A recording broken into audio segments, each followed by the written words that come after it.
Panas membuat tubuh Nemo terasa seperti dipanggang hidup-hidup. Ia meraih segenggam es, lalu memasukkannya ke mulut. Tetapi baru 2 kali menelan, ia langsung memuntahkannya.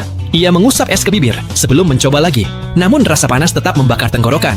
Akhirnya Nemo membenamkan wajah ke lemari pendingin dan melahap bongkahan es tanpa berhenti, hingga tubuhnya menggigil dan air matanya jatuh saja. Sudah 3 hari, Nemo terjebak di penthouse elit lantai 40. Sebagai pencuri seni, ia terbiasa menghadapi situasi berbahaya. Namun kali ini, sistem keamanan berubah menjadi perangkap.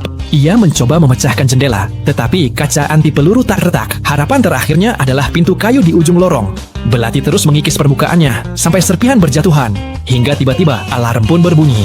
Sistem suhu rusak dan ruangan mendadak berubah menjadi tungku, udara panas menyembur dari ventilasi, membuat Nemo bermandikan keringat, juga berlari mencari air, tetapi semua keran kering.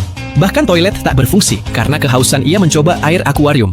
Namun, rasanya asin, dan langsung dimuntahkan. Kembali menyerang pintu sampai belatinya membentur benda keras. Di balik kayu, ada lapisan baja tebal itu lagi. Keputusasaan mulai menghantam Nemo. Ia berpikir untuk menyerahkan diri, tetapi ponselnya kehilangan sinyal dan komputer terkunci rapat. Matanya tertuju pada ventilasi berkaca di langit-langit. Ide muncul, ia menyeret kursi, meja, dan rak, lalu menumpuk semuanya menjadi pijakan tinggi, dan mengikatnya agar kokoh. Namun ketika hampir mencapai atas, tenaganya habis karena berhari-hari tidak makan. Kini ia bertindak.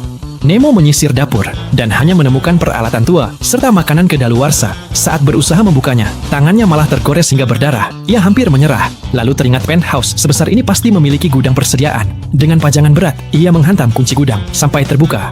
Di dalamnya ada tepung dan daging sapi mentah. Belum sempat bersorak, terdengar suara air dari luar kembali. Air dan makanan pelan mengembalikan tenaga Nemo. Ia memperkuat tumpukan perabotan, hingga menjulang dekat langit-langit. Namun kaca ventilasi anti peluru dan tertanam kuat dalam semen. Nemo terdiam, lalu tersenyum tipis. Ia menghancurkan vas mahal, dan memilih 2 pecahan tajam. Pinggirannya dibungkus kain, agar tangannya aman. Setelah membuat pelindung, ia berdiri di atas tumpukan, dan bersiap menghancurkan kaca.